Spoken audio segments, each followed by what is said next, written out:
Bernard, Mesdames, Messieurs, en droit d'égalité, chers amis, je tiens à remercier Bernard François pour son bien exposé.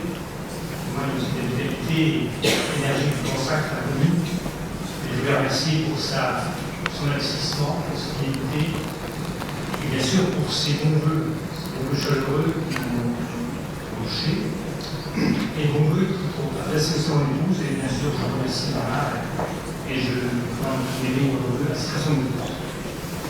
J'ai une pensée émue pour Joël, le chasseur, on en a parlé, je pense qu'il va dans sa famille. Joël avait 57 ans, il était agent municipal, au grade principal, et il a succombé à l'âge de 57 ans lors de l'intervention. Pour les nombreuses réalisations obtenues en 2015, je tiens à remercier très chaleureusement les adjoints, François, Sylvain Herbin, Paul Benoît, Laurence Aureliane, Richard Mathias et les membres du conseil municipal. Je remercie également les conseillers municipaux juniors.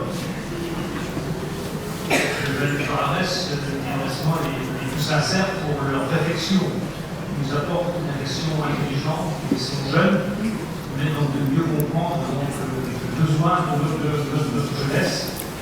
Et je salue également leur geste citoyen. Ils ont une opération pour un message éduqué, religieuse, sensibiliser les adultes à la pauvreté. Ils étaient accompagnés donc, de Sylviane Herbin et de Richard Mathias, et je tiens à les remercier.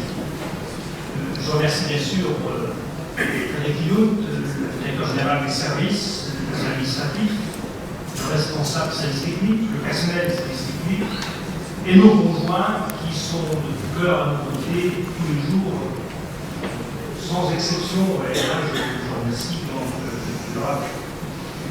Je tiens à remercier aussi les sapeurs-pompiers, les gendarmes, le CEFIM, l'Office de tourisme, les syndicats d'initiative, les associations, les bénévoles et toutes les personnes qui œuvrent sans compter pour le bien-être de notre commune.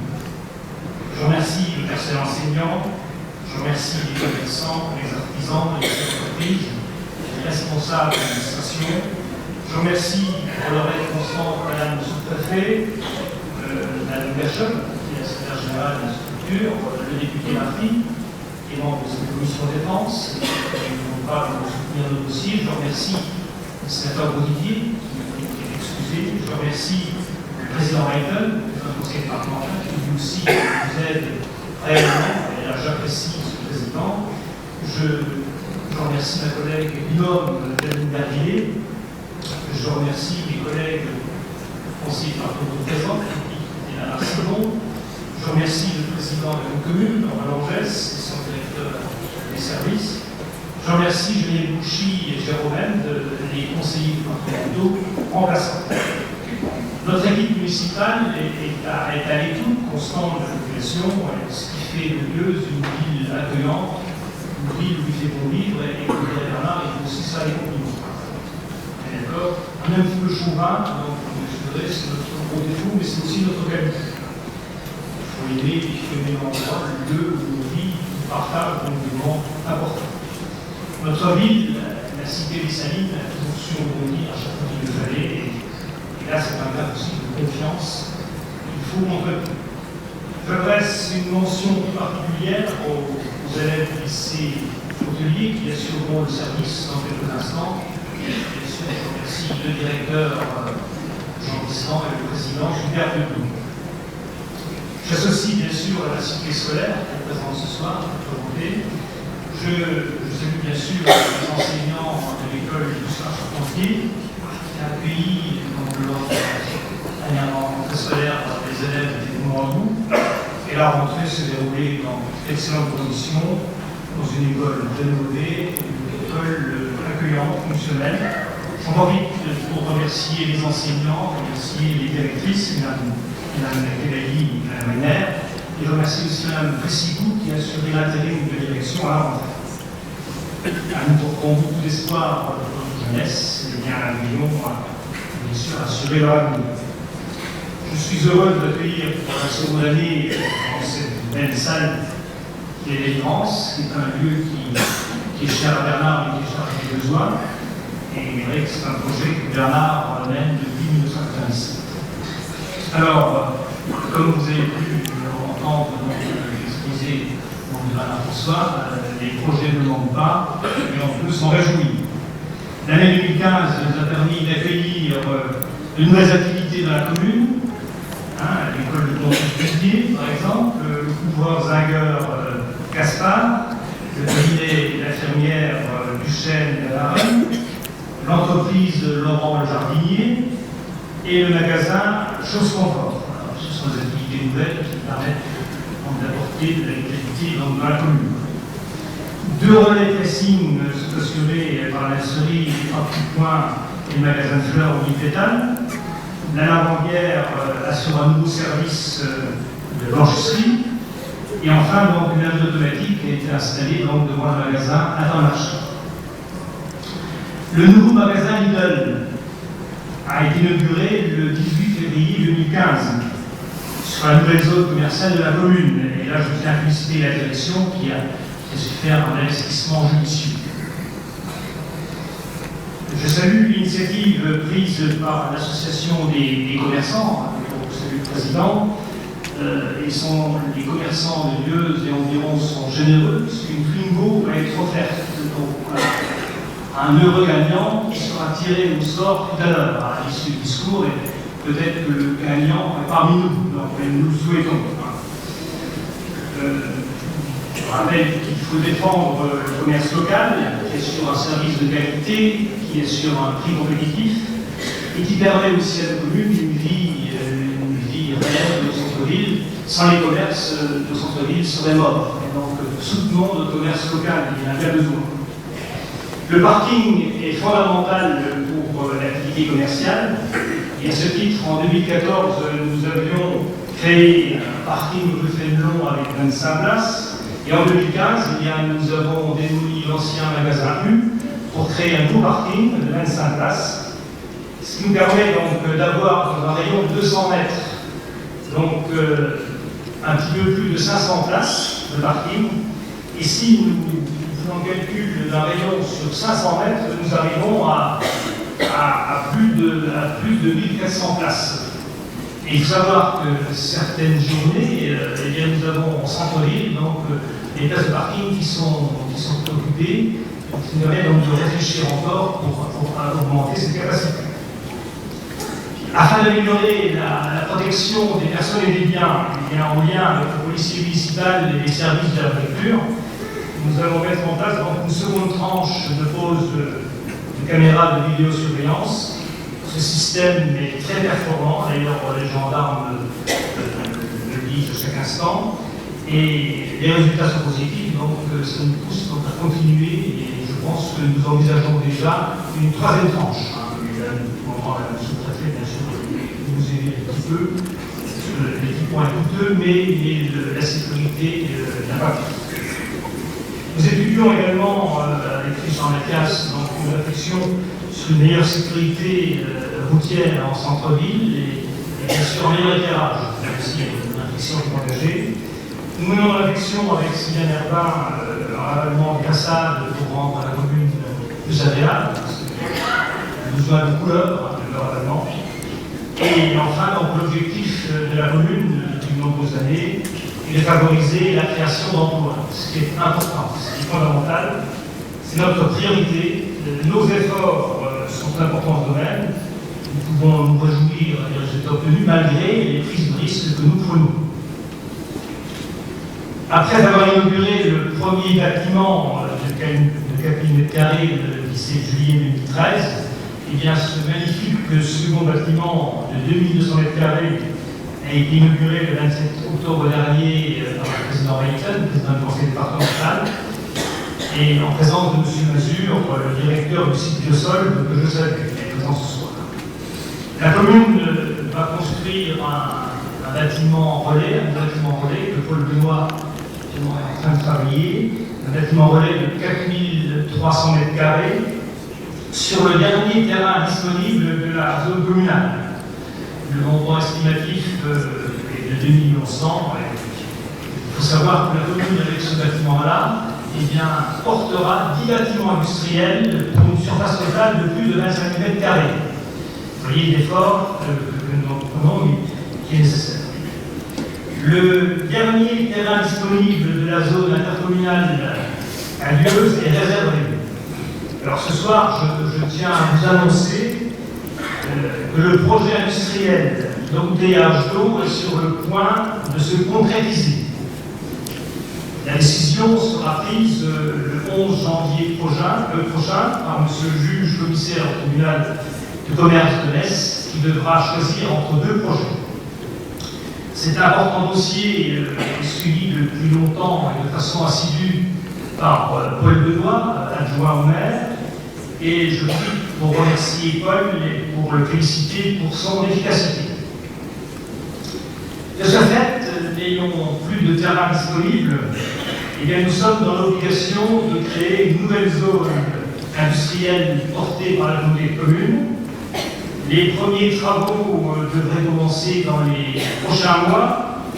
Le montant de l'investissement représente 4,7 millions pour cette tranche-là, subventionné à 80% dans le cadre du contrat site que la Marty a défendu, qui permet donc de pouvoir compenser en partie le départ du 13.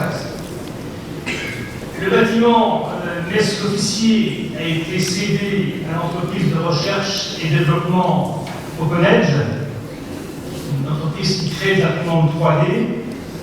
Le marché des imprimantes 3D s'oriente vers le marché des lycées, des collèges, des industriels et des Fab Labs.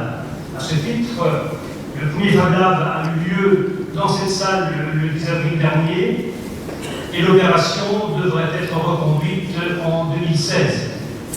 Je salue Alain Skiba, le directeur général d'OpenEdge.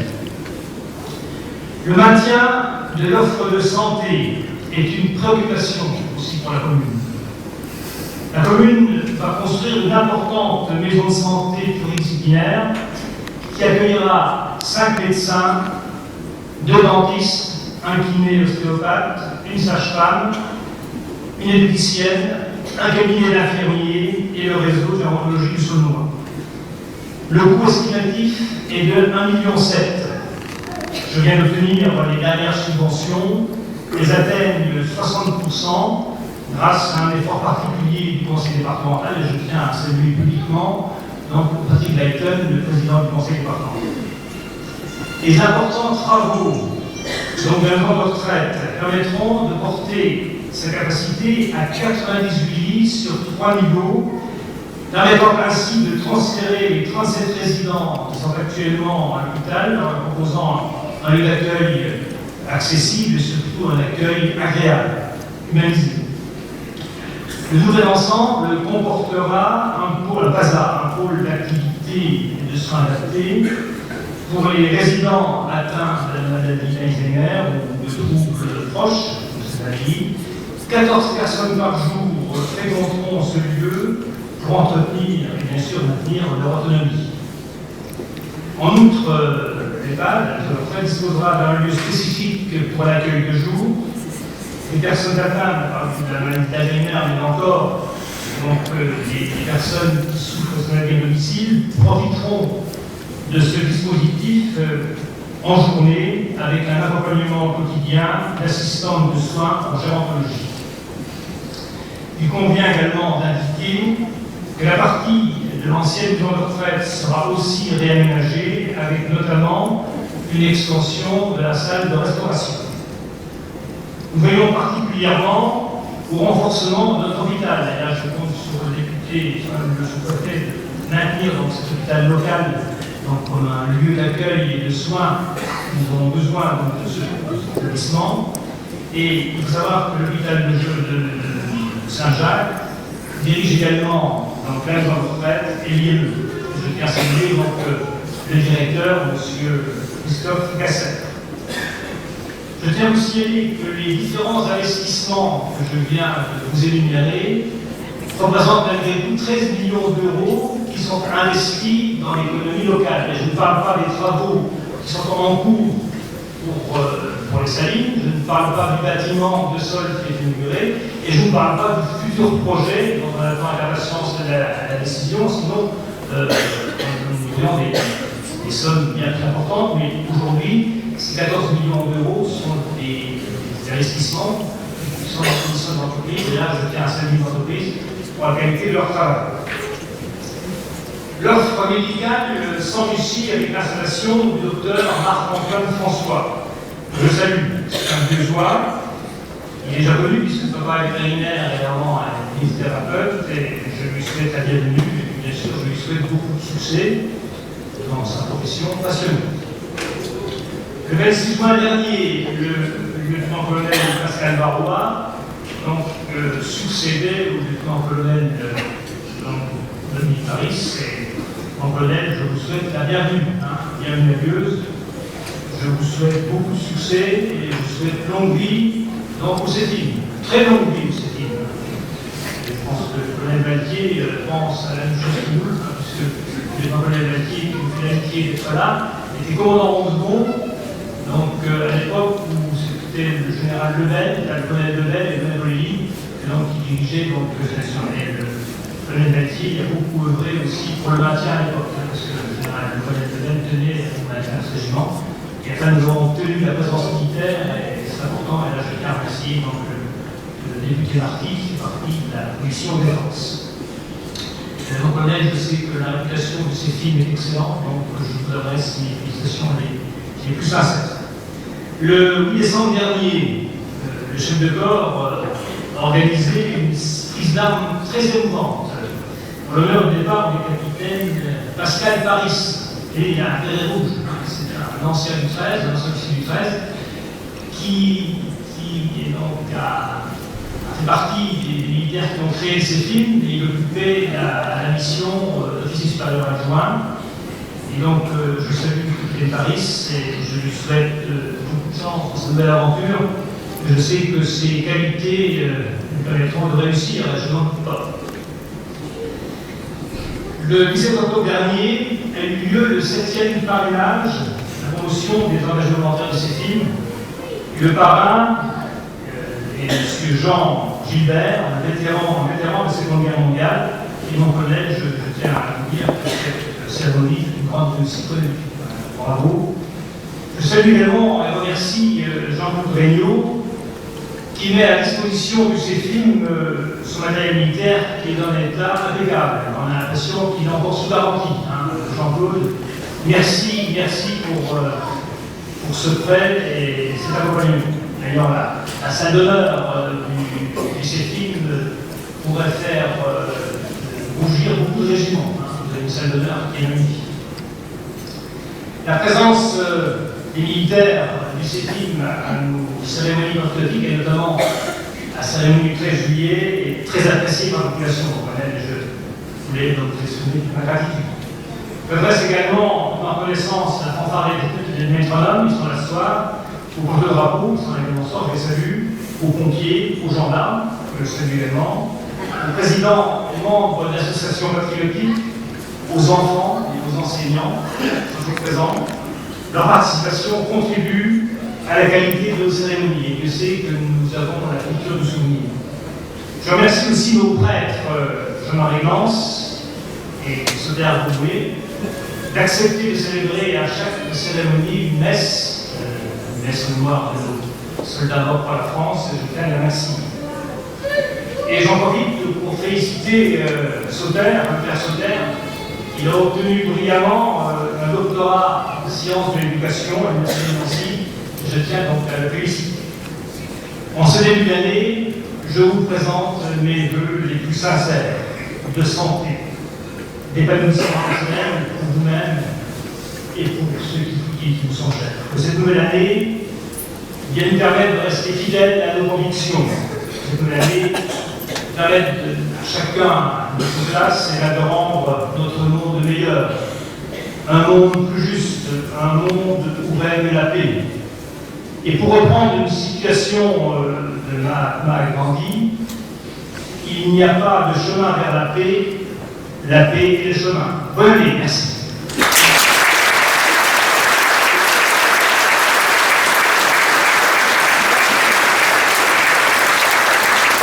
J'invite M. Marty